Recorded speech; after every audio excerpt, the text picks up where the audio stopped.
Assalamualaikum warahmatullahi wabarakatuh. Perkenalkan, nama saya Saramita dengan NIM 2411027 dari kelas PAI 4A. Di sini saya ingin membuat tugas video untuk memenuhi tugas mata kuliah Fikih Muamalah dengan dosen pengampu Bapak Muhammad Rafiq Anwar SPDI MPD. Di sini saya ingin menjelaskan penjelasan tentang riba. Yang pertama itu tinjauan umum riba. Nah, riba ini merupakan tambahan atau kelebihan pada saat transaksi jual beli maupun barang piutang yang disyaratkan secara batil, baik itu secara nominal maupun barang. Nah, riba ini dibagi menjadi dua kelompok. Yang pertama, riba dalam utang piutang dan juga riba dalam jual beli. Nah, dalam ekonomi, riba ini dilarang dalam Islam. Dalam Al-Quran juga terdapat larangan dalam transaksi jual beli, yaitu terdapat dalam salah satu surah, yaitu Quran Surah Al-Baqarah ayat 275 sampai 278 tentang larangan riba. Riba ini seperti kayak memanfaatkan karena merugikan salah satu pihak yang lemah dalam bertransaksi. Nah, akibatnya dari riba ini bisa menyebabkan ketidakstabilan ekonomi, memperbanyak utang, dan juga memperburuk kemiskinan di masyarakat.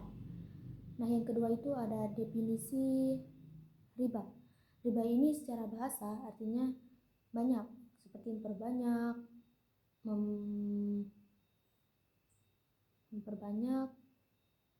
meningkat, menjadi lebih tinggi, bertumbuh, menjulang.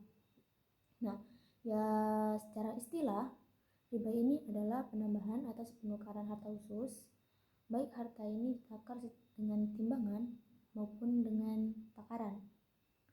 Tambahan harta sejenis ini bisa harta jenis yang diukur secara timbangan maupun secara takaran, atau bisa juga penangguhan pembayaran atas penukaran harta sama jenis.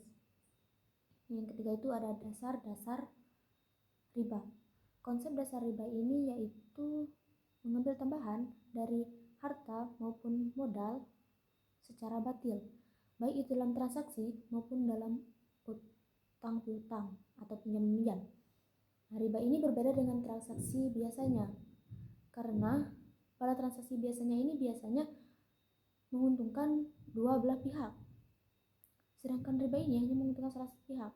Transaksi biasanya itu kan menguntungkan dua belah pihak, misalnya si A ini pembeli, si B ini penjual. Nah, si A ini membeli barang atau jasa kepada si B. Nah, si A ini mendapat keuntungan membeli barang, yaitu barang atau jasa, dan dia memberikan uang kepada si B, yaitu penjual. Nah, si B ini mendapatkan keuntungan juga, yaitu berupa uang yang ia dapat dari menjual barang atau jasa kepada pembeli. Sedangkan riba ini hanya menguntungkan salah satu pihak. Misalnya, si A ini meminjamkan uangnya kepada si B, meminjamkan uangnya sebanyak 100.000. Nah, si B ini harus mengembalikan uangnya sebanyak 150.000. Nah, di sini yang diuntungkan itu hanya si A, tidak si B. Nah, untuk yang keempat itu ada macam-macam riba. Riba ini dikelompokkan menjadi dua, yaitu riba dalam utang piutang dan juga riba dalam transaksi jual beli. Yang pertama itu riba dalam utang piutang. Yang pertama itu ada riba qard, yaitu adanya syarat tambahan keuntungan pada saat awal perjanjian, yaitu tambahan manfaat atau tingkat kelebihan yang diisyaratkan kepada yang berhutang. Misalnya, si A ini meminjamkan uangnya sebanyak 500.000 kepada si B. Nah, si A ini memberi syarat kepada si B agar saat pengembalian si B ini membayarkan sebanyak 550.000. Nah, 50.000 yang lebih ini itu yang dinamakan riba. Yang kedua itu ada riba jahiliyah, yaitu adanya tambahan keuntungan pada saat jatuh tempo, yaitu utang dibayar dari pokoknya, karena yang meminjam tidak bisa membayar utangnya sesuai dengan tempo yang telah ditentukan. Misalnya, si A ini meminjam uang kepada si B sebanyak misalnya 100.000 dalam waktu 3 hari. Nah, dalam waktu 3 hari ini si A ini harus melunasi utangnya tersebut. Jika si A ini tidak bisa melunasi utangnya dalam waktu 3 hari tadi, si A ini dikenakan bunga misalnya per harinya 10.000 dan berlanjut sampai dia melunasinya. Nah, yang kedua tadi kan kelompok utang dalam transaksi jual beli. Yang pertama itu ada riba padal. Riba padal ini yaitu penukaran harta sesama jenis dengan kadar atau takaran yang berbeda. Misalnya, si A ingin menukar emas misalnya 3 gram dengan si B yang punya emas 5 gram. Nah, itu tidak boleh karena perbedaan takaran. Nah, yang kedua itu ada riba nasi'ah, yaitu pembayaran yang tertunda pada saat akad tukar menukar dua barang yang termasuk barang ribawi, baik barang itu sejenis maupun barang yang beda jenis, dan penundaan penyerahan barang, baik itu penundaan satu barang maupun keduanya. Misalnya contoh, si A ini ingin menukar 100 gram kalung dengan 100 gram cincin. Nah, 100 gram ini diserahkan pada saat akad tunai. 100 gram kalung ini diserahkan pada saat akad tunai, sedangkan 100 gram cincin ini diserahkan pada kemudian harinya. Nah, itu tidak boleh. Nah, yang kelima itu ada riba dalam perspektif hukum. Riba ini merupakan perbuatan yang dilarang dalam Al-Quran dan juga Sunnah.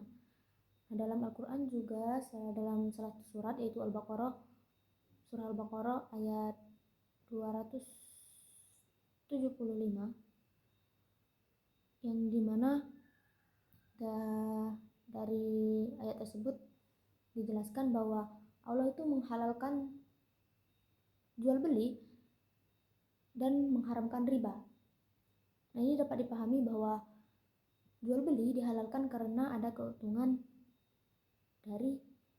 untung dan rugi dari kedua belah pihak, keseimbangan untung dan rugi dari kedua belah pihak.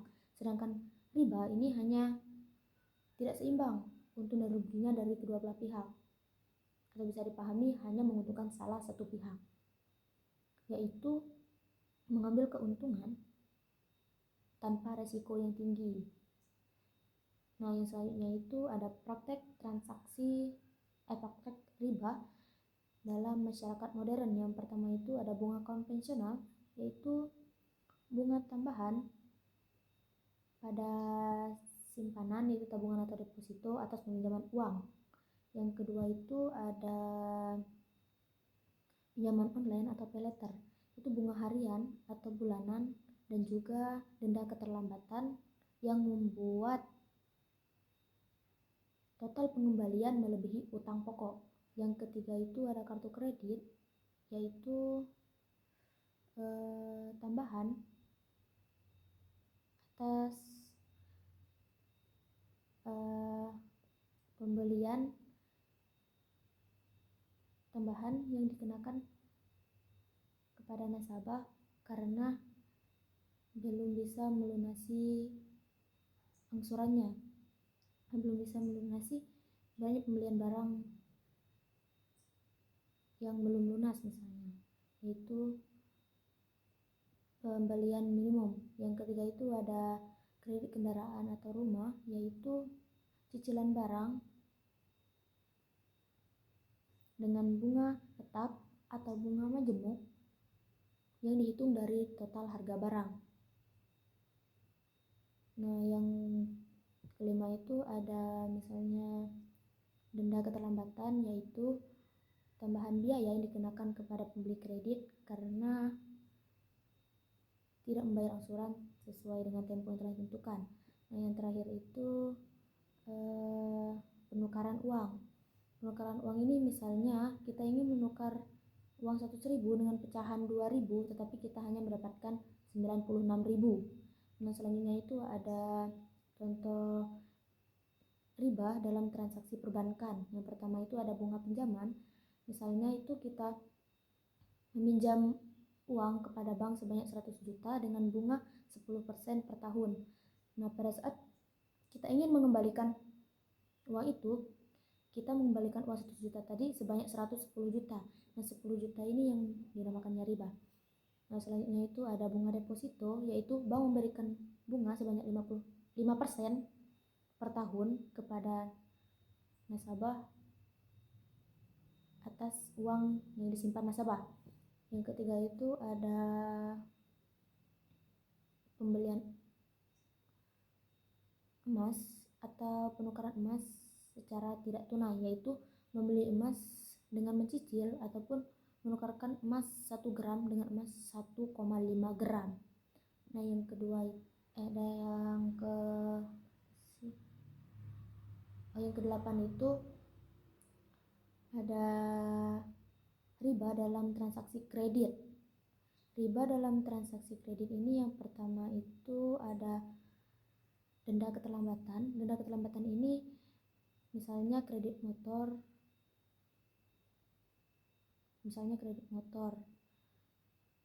dan nasabah ini terlambat untuk membayar angsuran.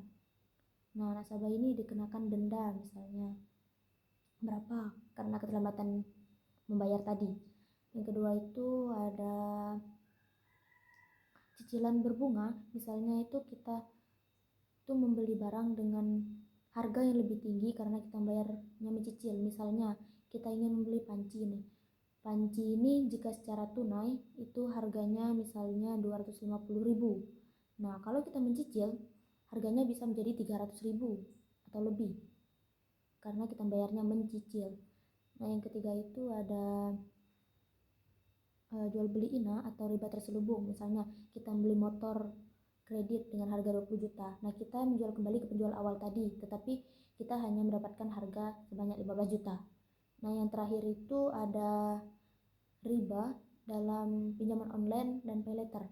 Riba dalam pinjaman online ini misalnya kita meminjam uang sekian, kita mengembalikannya lebih dari sekian. Misalnya kita minjam uang 100.000 kita minjam uang 100.000, kita mengembalikannya 120.000 dalam misalnya dalam tempo 3 hari. Nah, dalam 3 hari ini jika kita tidak bisa membayar uang tadi sebanyak 120.000 dalam 3 hari, kita itu hari-hari berikutnya juga dikenakan misalnya bunga misalnya 10.000 per hari. Jadi dari 100.000 dalam waktu 3 hari kita mengembalikannya 120.000. Dan juga kita terlambat itu bertambah misalnya 10.000 atau 30.000 selanjutnya. Nah, yang terakhir itu ada riba dalam pay later. Riba dalam pay later ini merupakan ribanya terakhir. Karena walaupun dalam pay later bunganya 0%, tetapi jika kita telat untuk mengembalikannya, kita juga dikenakan denda. Mungkin hanya itu saja penjelasan yang dapat saya sampaikan. Jika ada salah kata saya mohon maaf, kepada Allah saya mohon ampun. Akhir kata saya ucapkan terima kasih. Wassalamualaikum warahmatullahi wabarakatuh.